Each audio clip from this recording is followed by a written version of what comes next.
So when we discussed about the polarization section, we discussed that, sorry, polarization कह रहा हूँ. We discussed about how, so sorry, our main target for today is superposition of the waves, ठीक है? Superposition of the waves, उसके अंदर हमारे पास जो है, hold on.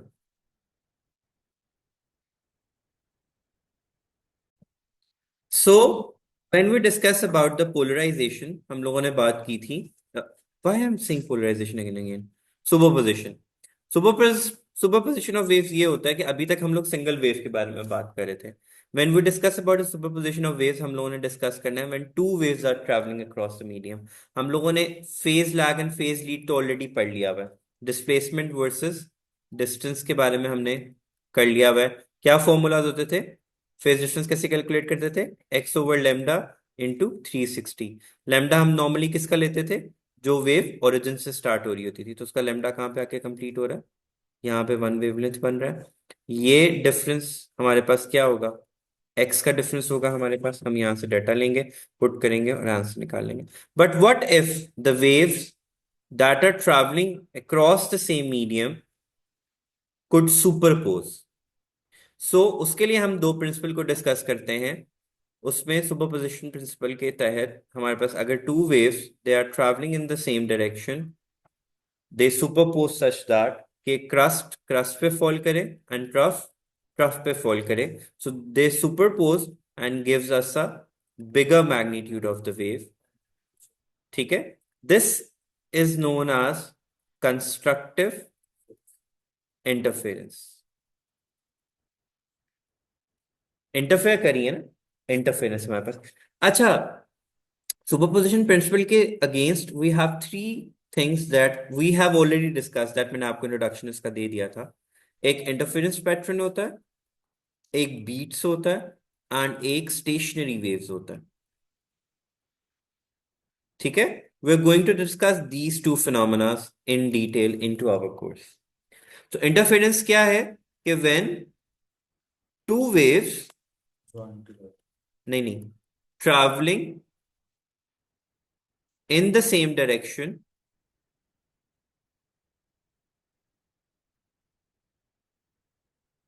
having same frequency.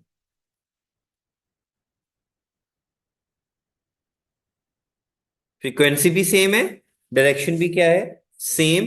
तो सुपरपोजिशन जो होगा, उस फिनोमेना को क्या नाम देंगे? Will call it as interference. The next one is के if the two waves are superposing in such a way that they are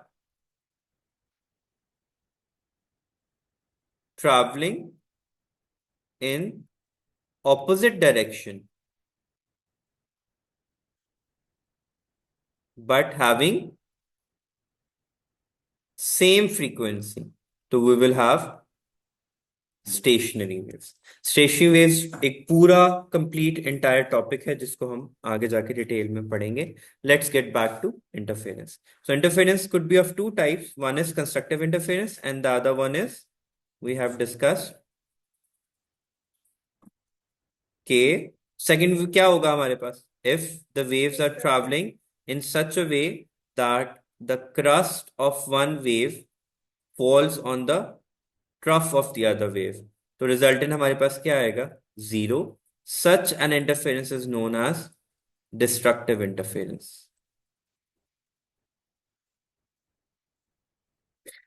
These constructive interference and destructive interference will be discussed in context to light as well. हम Young's double slit experiment पढ़ेंगे. We will discuss bright fringes and dark fringes, formation of rings. हम लोगों ने जो वो we're going to discuss in detail what this is. Do we understand what constructive and destructive interference is? Yes. ये खुद करना पड़ता है, naturally होता है. Then that occurs naturally. They at certain points, speed change होने की वजह से कुछ इस तरीके से हो जाएगा कि दो they are travelling in the same direction but somehow the crest falls on the trough. उस वजह से हमारे पास ये होगा. Sorry, what? Constructive and destructive. अब अच्छा फिनोमेना या They are written on the boards. So do we understand the stationary waves now? Superposition of the waves. यहाँ पे उन्होंने डिफरेंट मेथोडोलॉजीज के थ्रू किया हुआ है। इस तरह हमारे पास बैंड्स फॉर्म होते हैं। दिस जो ये हमारे पास लाइटर बैंड्स होते हैं इनको कहते हैं ब्राइट फ्रिंज। और ये किस वजह से होती है? कंस्ट्रक्टिव इंटरफेरेंस की वजह से।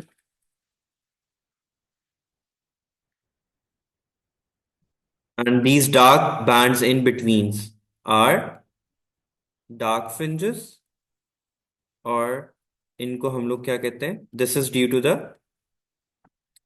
destructive interference.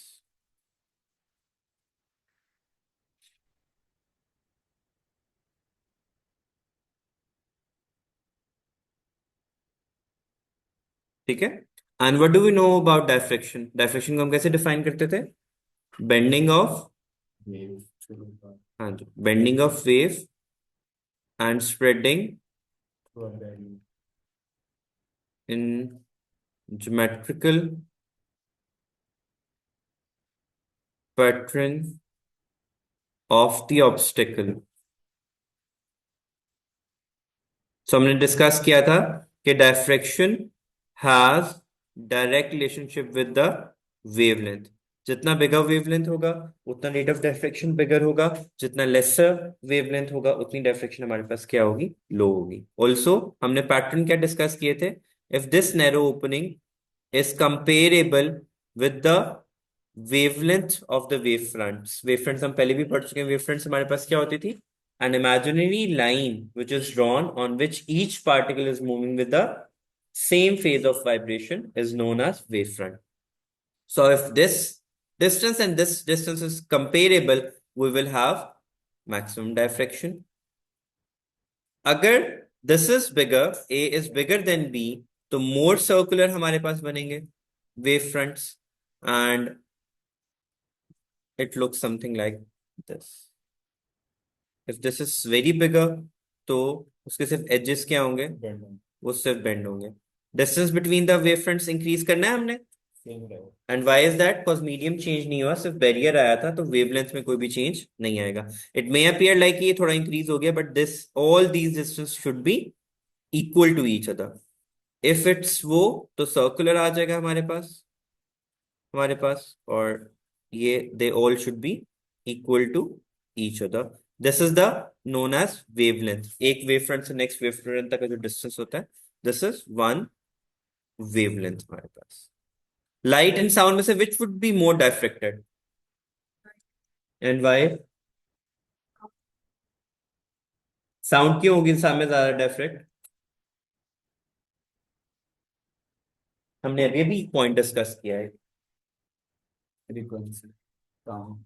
मीडियम चेंज हो फ्रीक्वेंसी कम।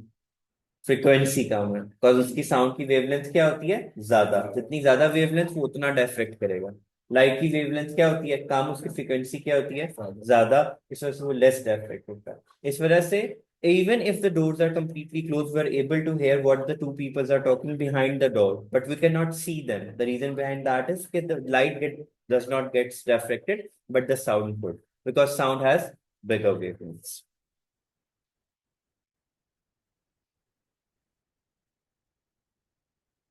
उसी ने बताया था। अच्छा, दे हैव दीज बच्चों वाली डायग्राम्स। अब हम इनको बच्चों वाली कह सकते हैं कि हमने ओ लेवल्स में पढ़ा हुआ है। We know that what that is. और हमने इनका पैटर्न भी डिस्कस किया था। Here there would be certain points जहां पे वो कंस्ट्रक्टिव इंटरफेरेंस कर रहे होंगे, और सर्टेन पॉइंट्स पे कहाँ कर रहे होंगे? Destructive interference. कंस्ट्रक्टिव इंटरफेरेंस कहाँ पे होगा? जब क्रस्ट क्रस्ट पे फॉल करेगा। एंड डिस्ट्रक्टिव कब होगा? जब क्रस्ट ट्रफ पे फॉल करेगा।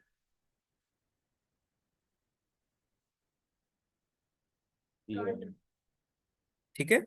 This will be written in all of the theory के there will be certain points.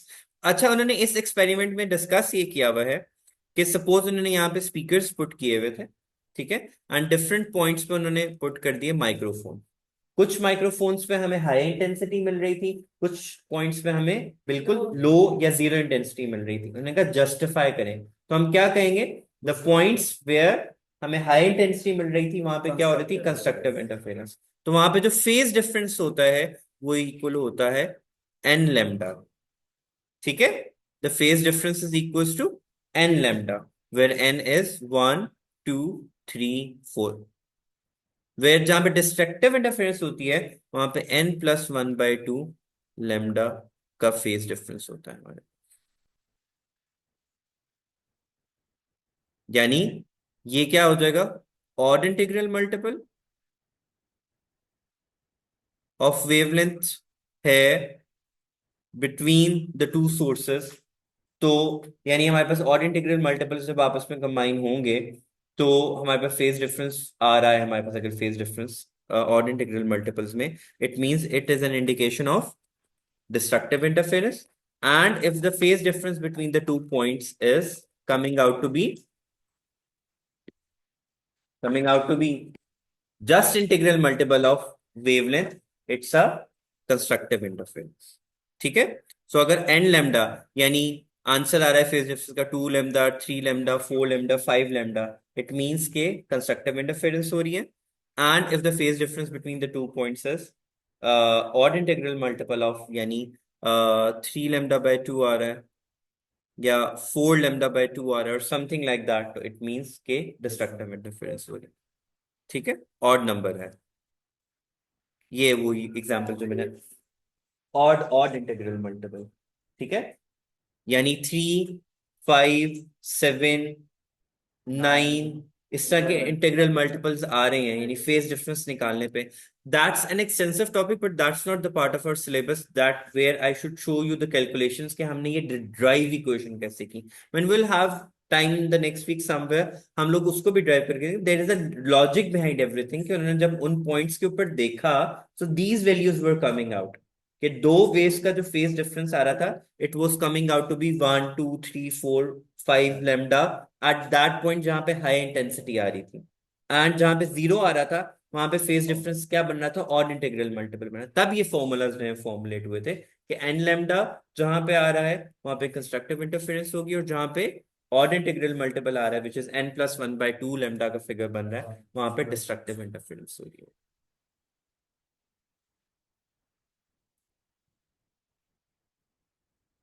Here are the points which I have given you।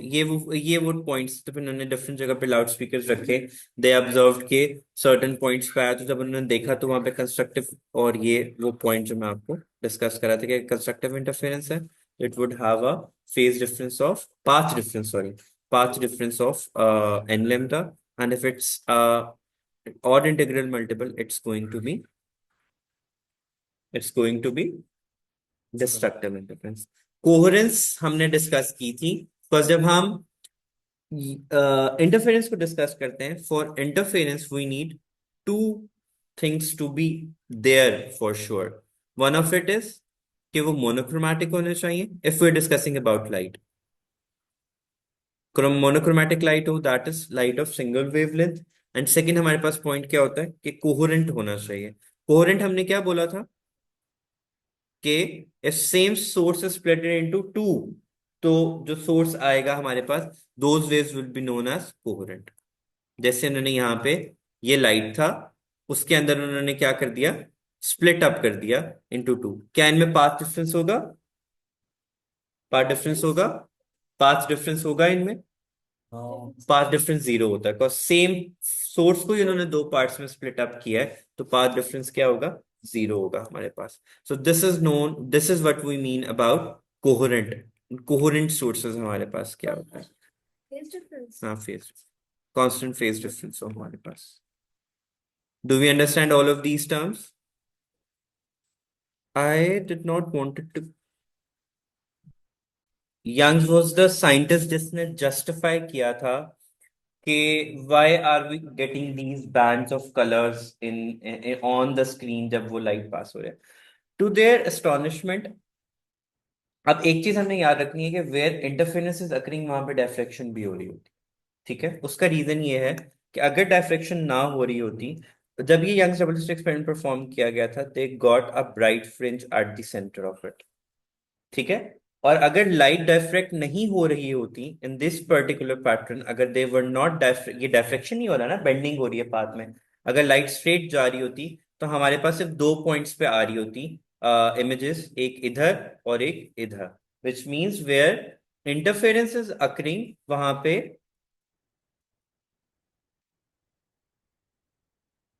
जहां interference हो रही है, एक सेकेंड, एक तो उसने अभी फंसना था, occurs alongside डायफ्लेक्शन हमारे पास। ठीक है, द रीजन ऑफ गेटिंग, अच्छा ब्राइट फ्रिंज पे हमने क्या बोला था, वहां पे पाथ डिफरेंस क्या होगा, एन लेमडा का, डार्क पे क्या होगा, n+1/2 इंटू लेमडा का। अब यंग्स डबल स्लिट एक्सपेरिमेंट में you need to remember only one and one formula. I could tell everything in explanation, but हम उसको ऑलरेडी डिस्कस कर चुके हुए हैं कि वो किस तरीके से वर्कआउट करता है। Now you need to remember these terms a, d and x. A clearly is the distance between the two slits, ठीक है। D हमारे पास क्या है, D हमारे पास distance from the center of the slit to the screen है, and X जो है वो it's the distance between from the center bright fringe to the next bright fringe, ठीक है। पाथ डिफरेंस अगर हम लोगों को फाइंड आउट करना हो, इन्होंने यहाँ पे लिखा हुआ है फ्रिंज स्पेसिंग एंड वो, इफ वेवलेंथ जो है वो इनवर्सली प्रोपोर्शनल है किसके, डिस्टेंस बिटवीन द स्लिट्स के। ये डी क्या था, डिस्टेंस, नहीं distance from the slit to screen था, इसके साथ उसका इनवर्स रिलेशनशिप है। ए हमारे पास क्या था, डिस्टेंस बिटवीन द स्लिट्स, और एक्स हमारे पास क्या था, distance between the fringes, consecutive bright और डार्क फ्रिंज हमारे पास। So if a question comes कि we have increase the wavelengths, और हमारे पास वेवलेंथ इंक्रीज करेंगे तो डिस्टेंस भी क्या होगा बिटवीन द वो ऑटोमेटिकली इंक्रीज हो जाएगा, क्योंकि देखो ये दो चीजें तो फिक्स है हमारे पास। ठीक है, अब इसमें हम चेंज क्या कर सकते हैं, अब नॉर्मली हम the only thing that we can change is d, very easily, मतलब इजीली बात हो रहा है कि इजीली हम उसको चेंज कर सकते हैं या वेवलेंथ को चेंज कर सकते हैं। ठीक है, सो अगर वेवलेंथ को हम इंक्रीज करेंगे, डिस्टेंस बिटवीन द फ्रिंजेस भी क्या होगा, बिटवीन फ्रिंज वुड इंक्रीज, और अगर हम डी को इंक्रीज करेंगे तो फ्रिंज स्पेसिंग क्या होगी, डिक्रीज करेगी।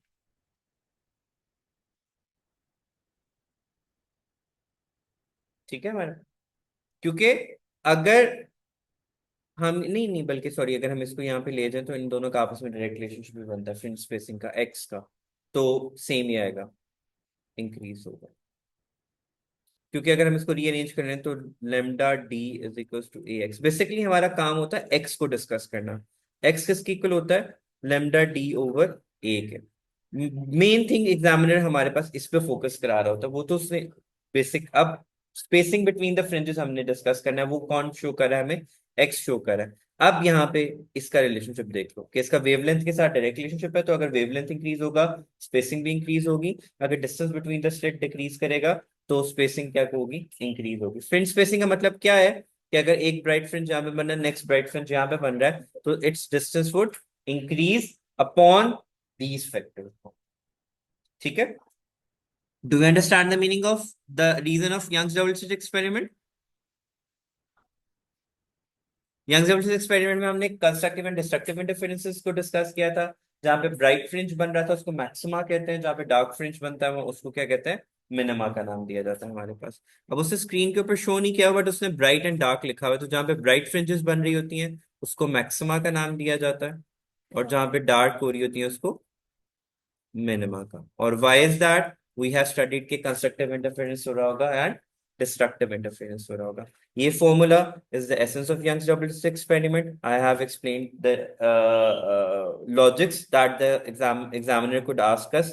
In terms of wavelength में हमने डिस्कस कर लिया है, in terms of distance भी डिस्कस कर लिया, एक हिसाब से भी बेसिकली हम फ्रिंज स्पेसिंग को वो हमसे समझ रहा होता है कि फ्रिंज स्पेसिंग के ऊपर क्या इफेक्ट पड़ेगा। डायफ्रेक्शन ग्रेटिंग आप लोगों को मैंने बता दिया था कि डायफ्रेक्शन ग्रेटिंग क्या होता है, हमारे पास एक स्लिट होती है जिसके ऊपर एक ग्लास स्लैब होती है जिसके ऊपर मिलियंस ऑफ स्लिट्स जो है वो क्या हुई होती है, मैकेनिकली इनग्रेव हुई भी होती है हमारे पास। ठीक है, सो this is my diffraction grating. इसके ऊपर मिलियंस ऑफ स्लिट्स जो हैं वो जो है वो इनग्रेव हुई हुई है। यहाँ पे एक फॉर्मूला होता है ग्रेटिंग एलिमेंट का, वो डिस्कस किया जाता है। Grating element is equals to, find out किया जाता है डिस्टेंस। वैसे तो grating element distance between the slits होता है, बट उसको फाइंड आउट करने के लिए हम करते हैं ग्रेटिंग एलिमेंट। ये भी कहीं कहीं पे अप्लाई होता है। Grating element is equals to is the distance between the slits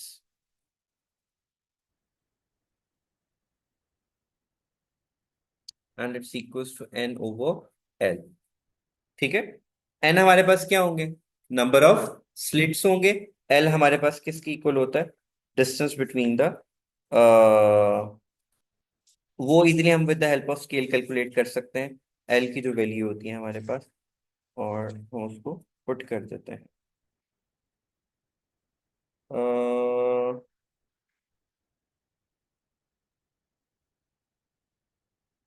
बल्कि I think so it would be L over N, because unit distance है ना, तो यूनिट हमारे पास बनेगा नहीं। It's going to be L over N. Length of the, वो हमारे पास होती है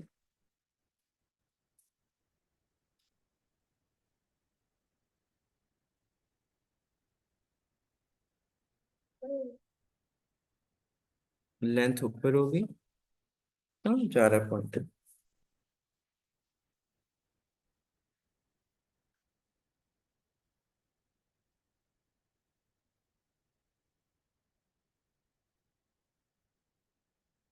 equals to L over N, length of the grating element divided by number of slits present, उससे हम डिस्टेंस बिटवीन ईच स्लिट निकाल लेंगे। वही जो हम लोगों ने ओ लेवल्स में नहीं पढ़ा था कि if we want to find the thickness of one sheet, we'll take all of the sheets and divide it with the number of sheets। तो हम if it would be easy to take the length of it with the help of scale, and जो number of slits engraved in the grating diffraction grating होता है वो हमें बताता है। हमने उसको पुट कर अपना आंसर निकाल लेना है। it would give us the distance between the slits। and why do we need it? we know कि interference pattern उस पर डिपेंड करता है हमारे पास। Formula it would remain same कि grating element is equals to, वो जो हमने पाथ डिफरेंस डिस्कस किया था ना, वो बेसिकली होता है n lambda is equals to d sin of theta, और n plus 1/2 lambda is equals to d sin of theta। d हमारे पास जो है यहाँ पे इंडिकेट कर रहा होता है पाथ डिफरेंस को, सॉरी पाथ डिफरेंस को नहीं, distance between the slits. Path difference तो ये है ना, डिस्टेंस बिटवीन द स्लिट्स, और ये सेक्शन हमें क्या शो कर रहा होता है, path difference। Now the question was के how did we get this equation? Let me take you to a diagram। वहां पे मैं I will, मतलब it's not something के जी वो यंग्स ने इस डायग्राम के थ्रू सब कुछ काम किया था, but this helps us to understand कि जो वो equation we have just discussed, क्या equation थी हमारे पास वो, it was it was n path difference, तो मैंने आपको बता दिया था, that was mathematically calculated. D sine of theta किस तरीके से आया, हमने उस इक्वेशन को ड्राइव करना है। If we consider this triangle हमारे पास, ठीक है, ये एंगल मेरे पास क्या है, थीटा है, और ये है क्या, पहले मैं वो आपको वो समझा देता हूँ। Let's clear everything. अच्छा, ये दो वेव्स, हम इंटरफेरेंस पैटर्न को डिस्कस कर रहे हैं ना यहाँ पे, this is our interference pattern, ठीक है। तो इंटरफेरेंस पैटर्न की बेसिस पे दिस, ये जो फर्स्ट वेव आया और ये मेरे पास जो सेकंड वेव आया, they met at this point, ठीक है। कोहेरेंट सोर्सेस स्प्लिट अप हुए, two waves meeting at this point. हम इस पॉइंट को, is this point is our main concern कि यहाँ पे क्या हो रहा है हमारे पास, ठीक है। Supposedly if this point under observation is construct, यहाँ पे ब्राइट फ्रिंज आ रही है हमारे पास, ठीक है, तो उसका पाथ डिफरेंस क्या होगा, एन लेमडा, हम उसको पहले ही डिस्कस कर चुके हैं। Now we have to derive the equation. अब वो यहाँ पे ये कहता है कि अगर आप इस डायग्राम पे फोकस करें, द वन, ये, अब इन दोनों वेव्स के इन बिटवीन ये वेव और इस वेव के इन बिटवीन ये वो सेक्शन है जो एक्स्ट्रा ट्रेवल किया है इस वेव ने, ठीक है। क्योंकि यहां से अगर आप एक लाइन ड्रॉ करो इस वेव पे, तो दिस इज द पोर्शन जो उसने एक्स्ट्रा ट्रेवल किया है। दिस यानी ये बेसिकली डिसाइड करेगा, ये पाथ डिफरेंस डिसाइड करेगा कि at point P it's going to be a constructive interference और डिस्ट्रक्टिव इंटरफेरेंस। हमने कहा सपोज करते हैं कि at point P we are getting a bright fringe, तो वहां पे हमारे पास क्या आ जाएगा, एन लैम्डा, ठीक है। अब हमें ड्राइव करनी है ये इक्वेशन, उसके लिए वो कहते हैं कि कंसिडर दिस डायग्राम, ठीक है। अब ये यहाँ पे चूंकि ये परपेंडिकुलर ड्रॉ हुआ था, it would be a 90 angle, ठीक है। ये वाली साइड जो है हमारे पास किसकी इक्वल होगी, डी के, and this is our angle theta. अब अगर if this is angle theta, तो as taught my brilliant teacher, this is going to be base, because we are considering this. सही बताया ना टीचर, इस दफा सही बताया मैंने। तो अब आ जाओ, do we understand the diagram, Haniya, Samya? अब हमने इक्वेशन ड्राइव करनी है। अब हम ट्रायंगल कौन सी कंसिडर कर रहे हैं, triangle A B D.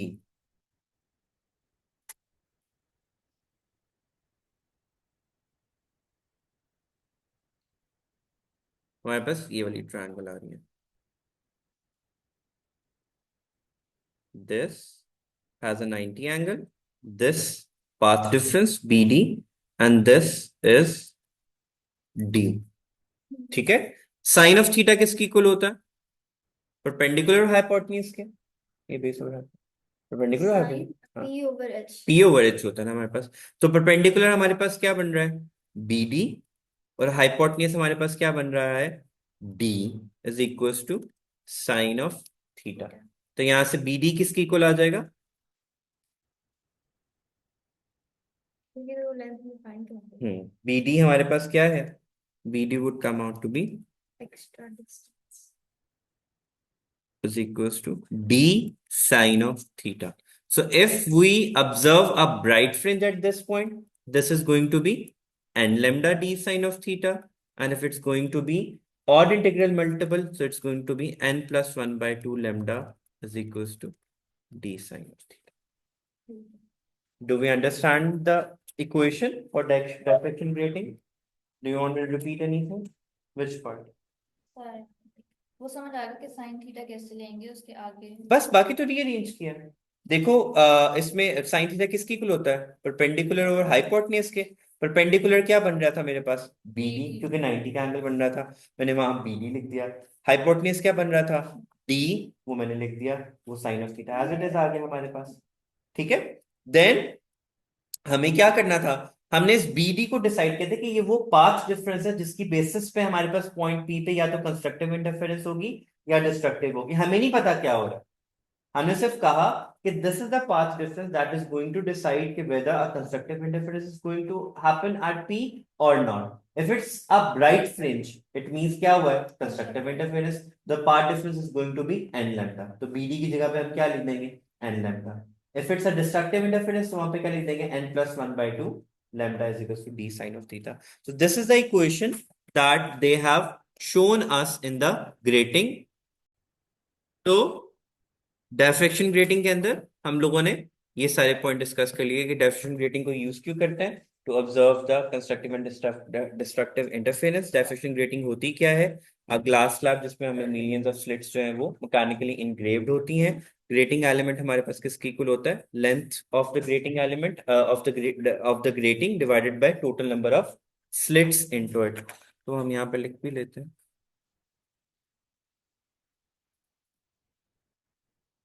Length of grating divided by number of slits हमारे, ठीक है। और ये डायग्राम हमें पता है यहाँ पे क्या था, थीटा था। यहाँ पे हमारे पास ये किसके इक्वल था, डी के। वैसे तो लिखा ही था तो स्ट्रेट ही आ रहा था, ये थोड़ा टिल्टेड पॉइंट के ऊपर आ रहा था हमारे पास वो।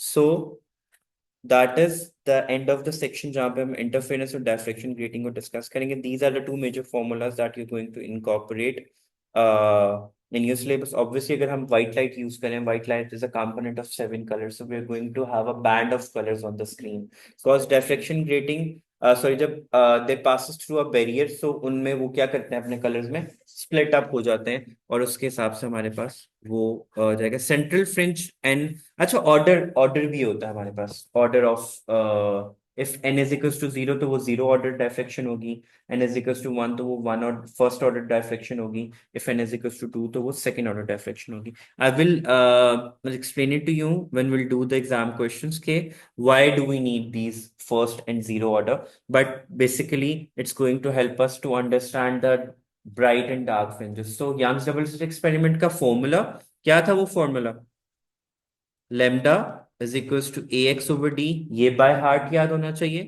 पाथ डिफरेंस क्या था हमारे पास? is equals to n lambda